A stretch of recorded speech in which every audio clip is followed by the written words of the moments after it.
मुलगी बनली नागिन. बेडवर सापडली 5 फुटांची कात आणि साहित्याचा खच. पण पोलीस तपासात समोर आलं भलतंच गोड. उत्तर प्रदेशातील ओरया जिल्ह्यातील एका घटनेने संपूर्ण गाव हादरून गेले. रात्री घरात झोपलेली मुलगी सकाळी गायब झाली आणि तिच्या बेडवर चक्क 5 फुटांची सापाची कात सापडली. ही बातमी वाऱ्यासारखी पसरली आणि गावात एकच खळबळ आली. लोक म्हणू लागले मुलगी नागिन झाली. पण जेव्हा पोलिसांनी या प्रकरणाचा छडा लावला तेव्हा जे सत्य समोर आलं ते ऐकून सर्वांचेच डोळे पांढरे झाले. 24 वर्षीय रीना रात्री नेहमीप्रमाणे आपल्या खोलीत झोपायला गेली. सकाळी जेव्हा घरचे तिला उठवण्यासाठी गेले तेव्हा तिथं रीना नव्हती. बेडवरचं दृश्य पाहून घरच्यांच्या पायाखालची जमीन सरकली. रीनाच्या अंथरुणावर तिच्या बांगड्या, अंगठ्या, कपडे विखुरलेले होते आणि त्या कपड्यांच्या ढिगारात 5 फूट लांब सापाची कात पडलेली होती. काही वेळातच गावात चर्चा सुरू झाली की रीनाचे नागिनीत रूपांतर झालं आहे. अंधश्रद्धेपोटी ग्रामस्थांनी रीनाच्या घराबाहेर गर्दी करायला सुरुवात केली. भीती आणि कुतूहलापोटी संपूर्ण गाव दहशतीमध्ये होतं. घटनेची माहिती मिळताच पोलीस घटनास्थळी दाखल झाले. पोलीस स्टेशनचे अधिकारी मनोज गंगवार यांनी तातडीने तपास सुरू केला.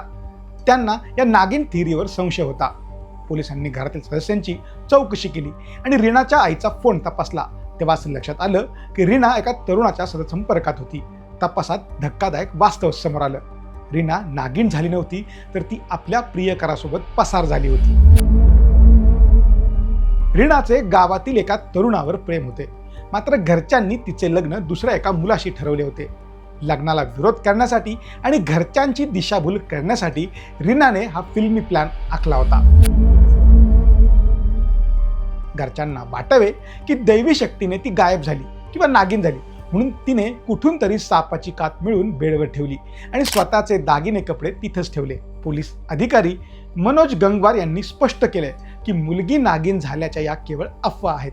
मुलीने घरच्यांना गोंधळात टाकण्यासाठी हा बनाव रचला होता. सध्या रीनाच्या वडिलांच्या तक्रारीवरून त्या तरुणाविरुद्ध गुन्हा दाखल करण्यात आलाय. फरार प्रेमी युगलाचा शोध घेण्यासाठी पोलिसांनी पथकं रवाना केली आहेत.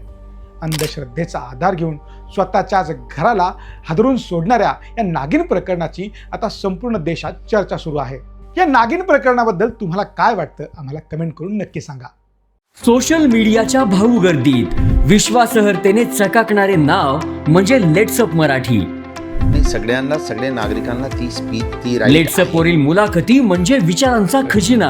त्यानंतरच्या निवडणुकीमध्ये मला सोडून गेले. बातम्या केवळ वस्तुस्थिती सांगणाऱ्या, न प्रोपगंडा, फक्त जनतेचा अजेंडा. क्योंकि आने वाला कल जाने वाला है, जाने वाला कल आने वाला है. राजकारण, मनोरंजन असो की क्रीडा क्षेत्र, महाराष्ट्राची स्पंदने संवेदनशीलतेने टिपणारे माध्यम म्हणजे लेट्सअप मराठी. जगासोबत एक पाऊल पुढे राहण्यासाठी लेट्सअपचे ॲप, सोशल मीडिया आणि वेबसाईट सोबत कनेक्टेड रहा.